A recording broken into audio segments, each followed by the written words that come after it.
नमस्कार दोस्तों, मैं अश्विन आप सभी का स्वागत करता हूं सफलता के सारथी यूट्यूब चैनल पर। तो ये हमारी जो वीकली करंट अफेयर्स की सीरीज चल रही है, तो उसमें अक्टूबर मंथ का ये फर्स्ट वीक के करंट अफेयर्स हमने इसमें कवर किए हैं। इसमें अगर आप नए चैनल को सब्सक्राइब नहीं किया तो सब्सक्राइब कर लीजिए, बेल आइकन को प्रेस कर लीजिए ताकि लेटेस्ट वीडियो की जानकारी नोटिफिकेशन की सहायता से आप तक पहुंच सके। देखिए, ये वीडियो काफ़ी इंपॉर्टेंट इसलिए भी हो जाती है, अभी काफ़ी सारे एग्जाम्स आ रहे हैं और करंट अफेयर एक मेन रोल प्ले करता है। तो अगर आपने हमारी ये वीडियो नहीं देखी हुई है तो इनके एक बार देख के अपने एग्जाम देने जाइए। 12 अक्टूबर को CHSL का एग्ज़ाम है, जिन लोगों का रह गया था, तो एक बार अगर आप इन एग्ज़ाम के लिए इन वीडियोस को देख लेंगे तो क्वेश्चंस जरूर यहाँ से आएंगे, एक बार देख सकते हैं। उसके साथ हमारी ये वीडियो शुरू करते हैं। सबसे पहले शुरू करेंगे इम्पोर्टेंट डे के साथ। विश्व पर्यावरण स्वास्थ्य दिवस 25 सितंबर को मनाया गया। इसकी इस बार की थीम क्या थी? तो वह थी एनवायरनमेंट हेल्थ, अ की public health intervention in the disease pandemic prevention. याद रखिएगा। इसी के साथ हमारा अगला जो डे है वो है विश्व पर्यटन दिवस 27 सितंबर को मनाया गया। इसकी इस बार की थीम थी tourism and rural development. World rabies day 28 सितंबर को मनाया गया और इसकी इस बार की थीम क्या थी? तो थीम थी एंड रेबीज कोलैबोरेट वैक्सीनेट। उसके बाद वर्ल्ड हार्ट डे 29 सितंबर को मनाया गया। इसकी इस बार की थीम क्या थी? तो इसकी इस बार की थीम थी use heart to beat cardiovascular disease. International translation day मनाया गया 30 सितंबर को और इसकी इस बार की थीम थी finding the words for a world in crisis. याद रखिएगा। International day of older person 1 अक्टूबर को मनाया गया। ठीक है। इसकी इस बार की थीम क्या थी? Pandemics do they change how we address age and ageing. अंतर्राष्ट्रीय अहिंसा दिवस, जैसा कि हम सभी जानते हैं, 2 अक्टूबर को गांधी जी की जयंती के उपलक्ष्य में यह मनाया जाता है। इसके अलावा 2 अक्टूबर को ही महात्मा गांधी जी व लाल बहादुर शास्त्री जी की भी जयंती मनाई जाती है। आपने कई सारे पोस्ट शेयर किए होंगे, आप जानते होंगे। ठीक है, तो इसको आप अच्छे से देख लीजिएगा। इसी के साथ अब हमारा जो अगला टॉपिक है उसके बारे में बात करते हैं।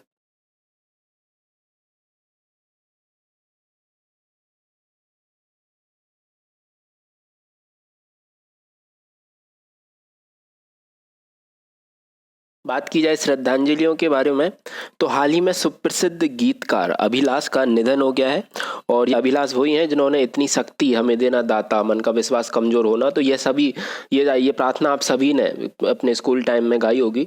तो इसके जो लिरिक्स हैं वो इन्हीं ने लिखे हुए हैं। तो इनका हाल ही में निधन हो गया है अभिलाष का। ठीक है, इनको याद रखिएगा। और हाल ही में पूर्व केंद्रीय मंत्री जसवंत सिंह जी का भी निधन हो गया है। ठीक है। उसके बाद असम राज्य की एकमात्र महिला CM सैयदा अनबरा तैमूर का निधन हो गया। देखिए, ये क्वेश्चन आ सकता है क्योंकि यह असम राज्य की एकमात्र महिला CM है। ठीक है, तो हो सकता है ये आपको एग्जाम में मिल जाए, तो इसको ध्यान से देखिएगा। इसके बाद हमारे जो क्वेश्चन आंसर्स हैं हम उनको शुरू करते हैं। हाल ही में किस राज्य को गैर संक्रामक रोगों पर नियंत्रण के लिए UNIATF 2020 अवार्ड मिला है? तो अगर मैं इसके बारे में बात करूं तो यह राज्य है केरल। ठीक है। केरल ने हाल ही में United nation inter agency task force award non communicable रोगों से संबंधित सतत विकास लक्ष्यों की दिशा में अपना उत्कृष्ट योगदान दिया है और उस योगदान के लिए ही उनको इस अवार्ड से सम्मानित किया गया। देखिए, ये जो गैर संक्रामक डिजीज होती हैं, नॉन कम्युनिकेबल डिजीज होती हैं, ये वो बीमारियां होती हैं जो कि एक व्यक्ति से दूसरे व्यक्ति तक नहीं फैलती हैं। ठीक है। तो इसके बारे में अगर मैं बात करूं, बात की जाए, देखिए ये जो अवार्ड है ये केरल को मिला है। तो क्यों ना केरल के बारे में बात की जाए। CM कौन है? तो CM है पिनारे विजयन, गवर्नर है आरिफ मोहम्मद। और हाल ही में केरल ने ट्रांसजेंडर व्यक्तियों को भोजन किट प्रदान करने का भी निर्णय लिया है। तो ये भी आपको यहाँ से याद रखना है। इसके अलावा अगर मैं बात करूँ WHO की, तो वर्तमान में WHO के महानिदेशक जो हैं वह है टेड्रोस आधानोम और हेडक्वार्टर है जेनेवा स्विट्जरलैंड में। अब अगर मैं बात करूँ जो अन्य ऑप्शन लिखे हो उनके बारे में, तो बात की जाए उड़ीसा की, जो कि ऑप्शन ए पे लिखा हुआ आपको दिखेगा। उड़ीसा में छात्रों के लिए एक रेडियो पाठशाला का आयोजन करने जा रहा है। ठीक है, तो ये आपको याद रखना है। देखिए, ये जो सारे के सारे ऑप्शंस हैं ना, ये भी वो क्वेश्चंस हैं जो कि इस वीक में करंट अफेयर्स के रूप में थे। इनको हमने ऑप्शंस के रूप में कवर किया है, तो इनको भी ध्यान से आपको पढ़ना बहुत जरूरी है। बात में करूं वेस्ट बंगाल की, जो कि D ऑप्शन पे आपको लिखा हुआ दिखेगा, तो इसने राज्य पुरोहित कल्याण योजना की शुरुआत की है, वो आपको याद रखना है। उत्तर प्रदेश की बात की जाए तो उत्तर प्रदेश सरकार ने यूरिक्स पोर्टल को लॉन्च किया है, आपको यहाँ से याद रखना है। इसी के साथ हमारा अगला क्वेश्चन। हाल ही में जारी वैश्विक जोखिम रिपोर्ट 2020 में भारत किस स्थान पर है? इसमें भारत रहा है 89 प्लेस पर, ये आपको याद रखना है। देखिए ये जो रिपोर्ट है ना, 181 देशों की सूची में भारत 89 प्लेस पर रहा है। और ये जो रिपोर्ट है, ये जो ग्लोबल ग्लोबल रिस्क इंडेक्स है, इसको यूनाइटेड नेशन यूनिवर्सिटी के इन्वायरमेंटल ह्यूमन सिक्योरिटी इंस्टीट्यूट के सहयोग से इसको विकसित किया गया है, तो ये आपको याद रखना है। अगर मैं बात करूं पहले स्थान पर कौन रहा, तो पहले स्थान पर रहा वनुआटू वनुआटू, ठीक है। और सेकंड स्थान पर रहा टोंगा। और 181 देशों की ये सूची है, तो 181 नंबर पर जो देश रहा है वह है कतर, ठीक है, कतर, याद रखिएगा। इसी के साथ हम बढ़ते हैं हमारे अगले क्वेश्चन की तरफ। हाल ही में किसे वर्ष 2020-21 के लिए लता मंगेशकर पुरस्कार देने की घोषणा की गई है? देखिए यह जो पुरस्कार है ना, इस पुरस्कार को प्रदान किया गया उषा मंगेशकर को, और महाराष्ट्र सरकार ने यह अवार्ड प्रदान किया है, ठीक है। और स्वर साम्राज्ञी लता मंगेशकर पुरस्कार नाम से यह जाना जाता है, इसका पूरा नाम है। और यह जो अवार्ड है, इस अवार्ड के अंतर्गत 5 लाख रुपए की राशि एवं एक प्रमाण पत्र और एक स्मृति चिन्ह प्रदान किया जाता है, तो ये आपको याद रखना है। अब अगर मैं बात करूं, यहाँ पे आपको सोनू सूद लिखे हुए दिखेंगे, तो यह भी काफ़ी अच्छे कार्य किए हैं इन्होंने कोरोना समय में। तो उन कार्यों के लिए इनको यूएनडीपी ने स्पेशल ह्यूमैनिटेरियन एक्शन अवार्ड से सम्मानित किया है। काफ़ी इंपॉर्टेंट है, याद रखिएगा, सोनू सूद को मिला है स्पेशल ह्यूमैनिटेरियन एक्शन अवार्ड, ठीक है। अब जो सूरत सिटी जो आपको लिखी हुई दिख रही, जो कि गुजरात में है, इसको सिटी ऑफ डायमंड के नाम से भी जाना जाता है, तो इसने यूनेस्को अवार्ड इसको प्रदान किया गया, ठीक है, यूनेस्को अवार्ड। उसके बाद अगर मैं बात करूं इकबाल सिंह चहल की बात की जाए, तो कोविड-19 क्रूसेड अवार्ड 2020 पाने वाले यह पहले भारतीय बने, ठीक है। कोविड क्रूसेड अवार्ड 2020 पाने वाले पहले भारतीय बने हैं इकबाल सिंह चहल, याद रखिएगा। इसी के साथ हम बढ़ते हैं हमारे अगले क्वेश्चन की तरफ।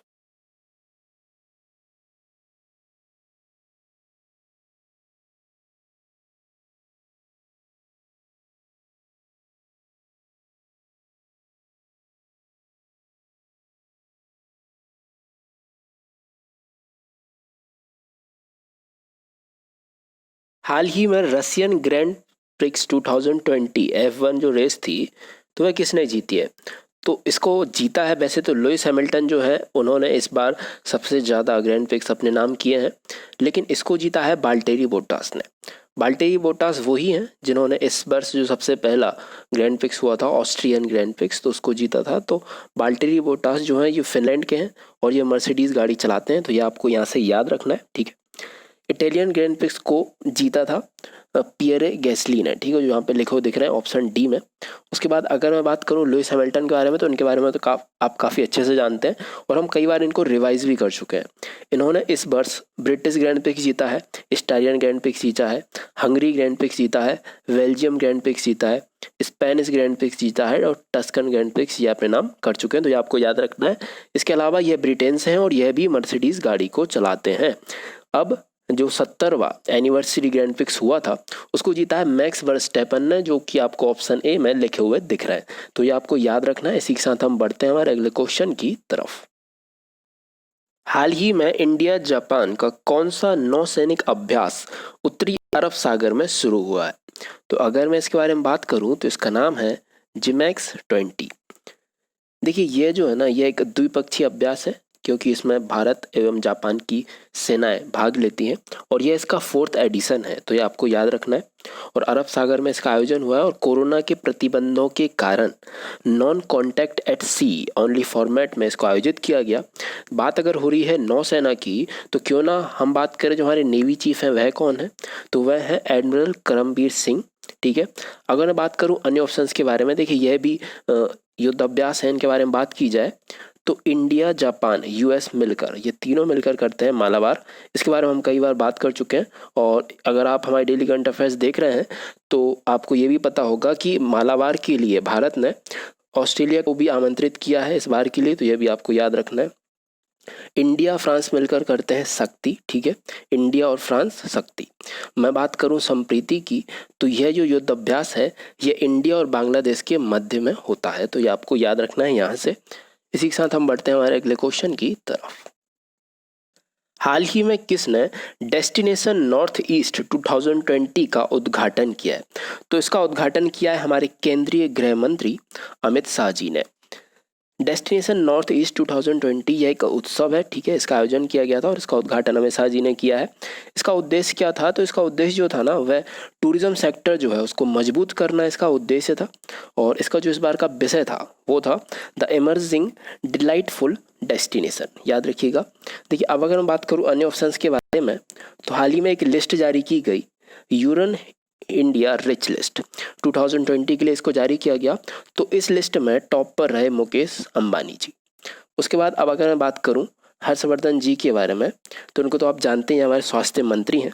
तो उन्होंने आईसीएमआर का वैक्सीन वेब पोर्टल लॉन्च किया है हाल ही में। राजनाथ सिंह जी के बारे में बात करें, रक्षा मंत्री जी हैं, या तो आप जानते ही हैं। इन्होंने डिफेंस इंडिया स्टार्टअप चैलेंज 4 को लॉन्च किया है। तो यह आपको याद रखना है यहाँ से। इसी के साथ हम बढ़ते हैं हमारे अगले क्वेश्चन की तरफ। हाल ही में AIFF men's player of the year award 2019-20 किसने जीता है? AIFF जो है इसका फुल फॉर्म है ऑल इंडिया फुटबॉल फेडरेशन, ठीक है। और यह जो अवार्ड जीता है यह जीता है गुरप्रीत सिंह संधू ने। अगर मैं इस अवार्ड्स के बारे में बात करूं तो यह अलग अलग कैटेगरीज में दिए गए हैं। उनके बारे में भी बात की जाए, जैसे कि women's football of the year ये किसको दिया गया? तो यह दिया गया मिडफील्डर संजू यादव को, ठीक है। और जो men's emerging footballer of the year का जो अवार्ड है ये जीता है अनिरुद्ध थापा ने, ठीक है। ये आपको याद रखना है, यहाँ पे आपको लिखे हुए दिखेंगे अनिरुद्ध थापा, ऑप्शन ए में। उसके बाद women's emerging footballer of the year ये जीता है रतन बाला देवी ने। बेस्ट रेफरी की अगर मैं बात करूं तो एल अजीत मितई ने यह अवार्ड जीता है। बेस्ट असिस्टेंट रेफरी ये जीता है पी बेरा मुतु ने। Best grass root development programme ये वेस्ट बंगाल ने ये जीता है, ठीक है। ये आपको याद रखना है। AIFF की अगर बात की जाए तो इसका हेडक्वार्टर दिल्ली में है। वर्तमान में इसके जो अध्यक्ष हैं वह हैं प्रफुल्ल पटेल, याद रखिएगा। इसी के साथ हमारा अगला question, a bouquet of flower book को किसने लिखा है? इसको लिखा है डॉक्टर कृष्णा सक्सेना ने। अगर मैं इसके बारे में बात करूं तो यह जो पुस्तक है इसको हमारे रक्षा मंत्री राजनाथ सिंह ने लॉन्च किया है, तो ये आपको याद रखना है। अगर मैं बात करूं कृष्णा सक्सेना जी के बारे में तो 1995 में यूपी के लखनऊ से PhD करने वाली यह पहली महिला है। तो ये काफ़ी इंपॉर्टेंट भी हो जाती हैं, इसलिए आप इनको याद रखिएगा। उसके अलावा अगर मैं बात करूं अन्य ऑप्शंस के बारे में तो बराक ओबामा जी ने हाल ही में एक बुक लिखी है जिसका नाम है अ प्रॉमिस लैंड। विकास खन्ना या एक सैफ हैं, इन्होंने एक बुक लिखी है किचन ऑफ ग्रेटिट्यूड, ठीक है, kitchens of gratitude. Romila Thapar के बारे में बात करूं अगर मैं तो इन्होंने भी एक हाल ही में एक बुक लिखी है जिसका नाम है वॉइसेस ऑफ डिसेंट, याद रखिएगा। इसी के साथ हमारा अगला क्वेश्चन, हाल ही में भारत में अपना काम किसने रोक दिया है? तो इसमें भारत में अपना कार्य रोका है एमनेस्टी इंटरनेशनल ने। और इसने ऐसा क्यों किया है? इसने ऐसा इसलिए किया है क्योंकि फॉरेन फंडिंग लॉज जो हैं इसको कथित तौर पर इसने उसके नियमों को तोड़ा। उसके बाद भारत सरकार ने एमनेस्टी इंटरनेशनल के जो बैंक खाते थे उनको फ्रीज कर दिया, जिसके बाद एमनेस्टी इंटरनेशनल ने भारत में अपना कार्य रोक दिया और 100 से अधिक जो कर्मचारी यहाँ पर कार्य कर रहे थे उनको नौकरी से भी निकाल दिया है। तो ये आपको याद रखना है। देखिए, एमनेस्टी इंटरनेशनल का जो हेडक्वार्टर है वह है लंदन में और इसके महासचिव हैं कुमी नायडू, याद रखिएगा। अगर मैं बात करूं अन्य ऑप्शंस के बारे में तो इंटरपोल ये इंटरनेशनल पुलिस होती है, इसका जो हेडक्वार्टर है वह है लायोन फ्रांस में। IAEA के बारे में अगर मैं बात करूं तो इंटरनेशनल एटॉमिक एनर्जी एजेंसी इसका फुल फॉर्म है, इसका हेडक्वार्टर है वियना ऑस्ट्रिया में।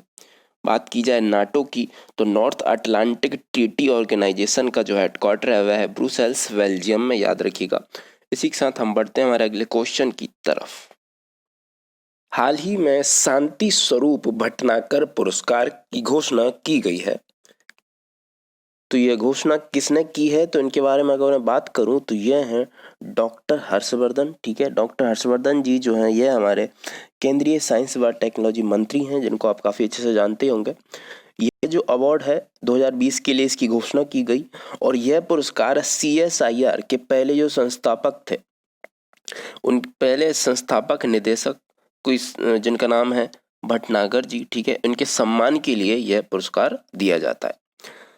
7 क्षेत्रों में यह पुरस्कार दिया जाता है, जैसे कि जीव विज्ञान में दिया जाता है, रसायन विज्ञान में दिया जाता है, पर्यावरण विज्ञान, इंजीनियरिंग, गणित, चिकित्सा और भौतिकी में यह उत्कृष्ट योगदान देने वाले जो वैज्ञानिक हैं जिनकी उम्र 45 साल से कम वर्ष है, तो उनको इस पुरस्कार से सम्मानित किया जाता है। और इस बार कुल 14 वैज्ञानिकों को हर क्षेत्र में दो वैज्ञानिकों को ये पुरस्कार दिए गए हैं। ठीक है, टोटल 7 क्षेत्र हैं तो 14 वैज्ञानिकों को दिए गए हैं, मतलब कि एक क्षेत्र में 2 वैज्ञानिकों को ये पुरस्कार दिया गया है, तो याद रखिएगा। अब अगर मैं बात करूं अन्य ऑप्शंस के बारे में, तो केंद्रीय मंत्री थावर चंद गहलोत ने एससी युवाओं के लिए Ambedkar social innovation incubation mission ASIIM launch किया है। तो ये आपको याद रखना है, किसने लॉन्च किया है? थावर चंद गहलोत ने। DRDO के बारे में अगर मैं बात करूं, तो DRDO द्वारा निर्मित सुपरसोनिक क्रूज मिसाइल ब्रह्मोस का सफल परीक्षण किया गया है। यह भी आपको याद रखना है, काफ़ी इंपॉर्टेंट है यह भी। ठीक है, इसके अलावा अगर मैं बात करूं मंगलुरु की बात करूं, तो यहाँ पर पहली तट रक्षक अकेडमी बन रही है। ठीक है, तो ये आपको यहाँ से याद रखना है। इसी के साथ हम बढ़ते हैं हमारे अगले क्वेश्चन की तरफ। हाल ही में किसने स्पोर्ट्स अथॉरिटी ऑफ इंडिया भारतीय खेल प्राधिकरण का नया लोगो लॉन्च किया है? देखिए, यह लॉन्च किया गया हमारे युवा मामलों व खेल राज्य मंत्री किरण रिजिजू के द्वारा। यह जो लोगो है, जैसा कि आप इसको फोटो में देख सकते हैं, एक फ्लाइंग फिगर है यहाँ पे और एक तिरंगा बना हुआ है। ठीक है, नीले रंग का है, ये आपको याद रखना है। देखिए, इसके अलावा एसीआई जो है, इसके महानिदेशक कौन है, वह भी क्वेश्चन आ जाता है। तो संदीप प्रधान इसके महानिदेशक हैं। स्थापना हुई थी 1984 को। अगर मैं बात करूं जो अन्य ऑप्शंस लिखे हैं उनके बारे में, तो जो रूपा गुरुनाथ हैं, इनको ICL की पूर्णकालिक निर्देशक के रूप में इनको अपॉइंट किया गया। ठीक है, ICL की पूर्णकालिक निदेशक। ठीक है, अब अगर मैं बात करूं शेखर कपूर के बारे में, आप जानते होंगे, काफ़ी फेमस एक्टर हैं। तो इनको film and television institute of India ने गवर्निंग काउंसिल जो है उसका नया चेयरमैन बनाया है। ठीक है, ये आपको याद रखना है। उसके बाद मैं बात करूं ITBP प्रमुख SS देसवाल जो हैं, इनको मिला है NSG DG का एडिशनल चार्ज, ये आपको याद रखना है। ठीक है, इसी के साथ हम बढ़ते हैं हमारे अगले क्वेश्चन की तरफ। हाल ही में किसने T20 में महेंद्र सिंह धोनी का विकेट कीपिंग का रिकॉर्ड तोड़ दिया है? जी हाँ, तो यह जो रिकॉर्ड तोड़ा है, तो यह है ऑस्ट्रेलिया की महिला क्रिकेटर व विकेट कीपर एलिसा हीली। ठीक है, तो इन्होंने यह रिकॉर्ड तोड़ा है महेंद्र सिंह धोनी के द्वारा most dismissal via wicket keeper in T20 का जो रिकॉर्ड है वह तोड़ दिया है। महेंद्र सिंह धोनी ने 98 मैचों में 91 विकेट लिए थे और इन्होंने 114 मैचों में 92 विकेट लिए हैं। तो इस प्रकार से इन्होंने ये रिकॉर्ड तोड़ा है। अगर मैं बात करूं अन्य ऑप्शंस के बारे में, तो BCCI ने जो नीतू डेविड हैं, इनको महिला क्रिकेट चयन समिति का अध्यक्ष बनाया है। ठीक है, आपको याद रखना है। दिशा पटानी जो है, इनको तो आप जानते ही हैं, तो इनको मिंत्रा ने ब्यूटी सेगमेंट के लिए अपना ब्रांड एम्बेसडर बनाया है। ठीक है, आपको याद रखना है। ऑस्ट्रेलिया की ऑस्ट्रेलिया की जो एस्ले बार्टी हैं, अगर मैं इनके बारे में बात करूं, तो इन्होंने जीती है गोल्फ क्लब महिला चैंपियनशिप। तो यह भी आपको यहाँ से याद रखना है। इसके अलावा देखिए, अगर मिंत्रा की बात हो रही है ना, तो हाल ही में मिंत्रा की जो ब्रांड एम्बेसडर हैं वह कौन बनाई गई है, उसका क्वेश्चन हमने कवर किया है, जो आप मुझे कमेंट सेक्शन में लिख के बताइए। ठीक है, इसी के साथ हम बढ़ते हैं हमारे अगले क्वेश्चन की तरफ। हाल ही में किस रेलवे जोन ने ऑपरेशन मेरी सहेली की शुरुआत की है? देखिए, इसकी शुरुआत की है साउथ ईस्टर्न रेलवे जोन ने। और यह जो अभियान है ना, इसकी शुरुआत इसलिए की गई है ताकि यात्रा के दौरान जो महिला यात्री हैं उनकी सुरक्षा को बढ़ाया जा सके। और शुरुआत में 3 ट्रेनों में इसकी शुरुआत की गई है। ठीक है, साउथ ईस्टर्न रेलवे जोन के बारे में अगर मैं बात करूँ, तो इसका जो हेडक्वार्टर है वह है कोलकाता में।